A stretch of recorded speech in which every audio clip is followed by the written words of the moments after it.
This is the story of Noah and his sons. But this isn't a children's tale. This is the reality. Shem, Ham, and Japheth were born into a world they didn't create and wouldn't understand until it was too late. For in the beginning it wasn't innocence that fell, it was knowledge. The tree of life bore forbidden fruit, and wisdom was traded for deception. Angels rebelled against heaven and walked away with the secrets of creation. And men listened instead of obeying God, building empires on whispers from fallen angels, drunk on the power their bloodline would wield forever. For you see, the world was never innocent.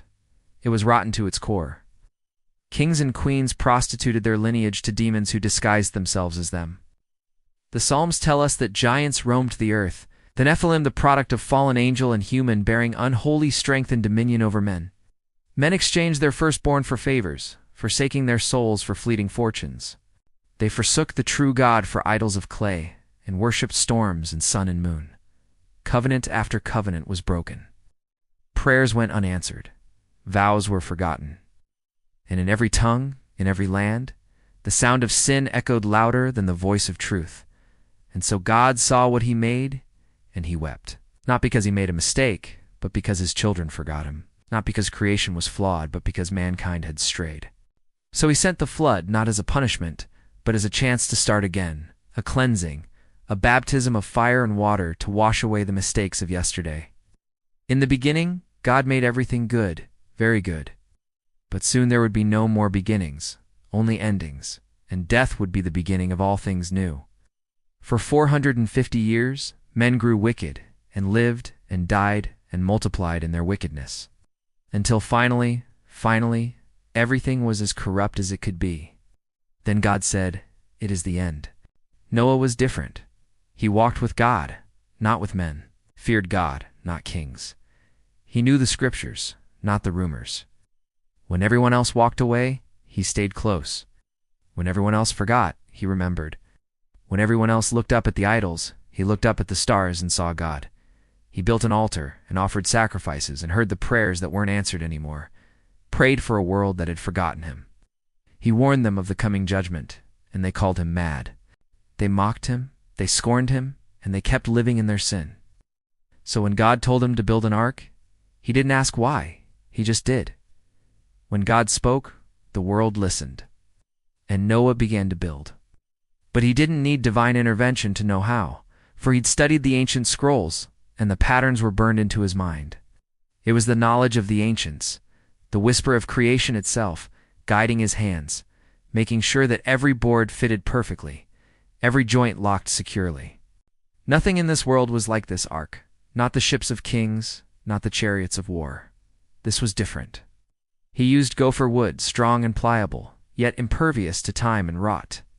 Pitch was used to coat it inside and out, preserving the wood from the elements, sealing within it all that lived. Its dimensions were precise, 30 cubits long, 50 cubits wide, 30 cubits high. God measured the world and found it lacking, and then he measured the ark and found it perfect, for it was a reflection of his will. It's a shadow of his purpose, a testament to his word. As it was built, the world changed. The seasons shifted, the winds blew cold, and the rains came. The sun hid its face behind storm clouds. Lightning cracked the sky, thunder shook the earth, and people huddled indoors, shivering, afraid. Afraid they had something to fear, something they couldn't control, something they couldn't explain. Noah was ready. He took his family and the animals, 2 by 2, and stepped inside, shutting the door behind him. Immediately, the rain began. At first, it was a drizzle, then a downpour, then torrents of water from heaven itself. Within hours, the world was underwater. Mountains and valleys, fields and forests, cities and homes were all swallowed by the rising tide. Fish and fowl were trapped. Beasts and men fled to higher ground that didn't exist anymore. And as the water rose, so did the cries of a world that had forgotten heaven. And yet some knew this was a judgment, not a curse, for many climbed aboard the ark, beating on the doors, begging to be let in. But Noah didn't open the door, stayed inside with the righteous remnant of the old world, watching as the water rose to finish what it had begun, erasing everything, everyone. But you see, the fall didn't end with the first deluge. Not every voice was silenced. Not every soul was cleansed. There were whispers in the dark, murmurs carried on the wind, voices in the rain. Voices of fallen angels that still clung to the world, voices of humans that refused to let go, voices of Nephilim that didn't drown, voices that promised power beyond measure, if only you would listen. They lured men away from God and whispered promises of a world without sorrow, of a life without pain, of kingdoms without sin. And those who listened were led to caves and valleys where they gathered together and plotted against the Most High. Some sought refuge among the corpses that floated past the ark, gathering around themselves a retinue of the dead. They raised the dead and fended off the scavengers, becoming lords of the rotting masses.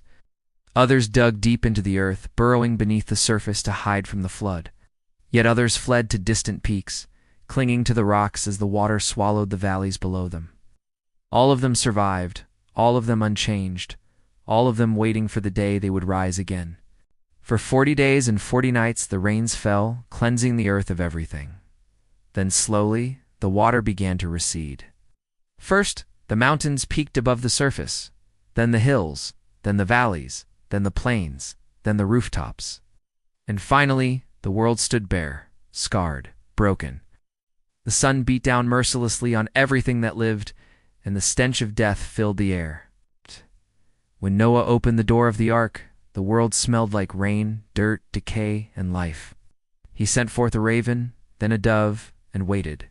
The raven didn't return, but the dove found rest. Noah waited 7 more days, then sent forth another dove, which didn't find rest. And on the 7th day, it returned with an olive leaf in its mouth, a sign of new growth, a symbol of hope, a promise of peace. But even as Noah and his sons set about rebuilding the world, the whispers continued, growing louder now that the water was gone. For the giants stirred in their watery graves, and the power they wielded was greater now that they had nothing to lose. Men began to disappear, never to be seen again. Some say they heard screams in the night, but they couldn't find the source.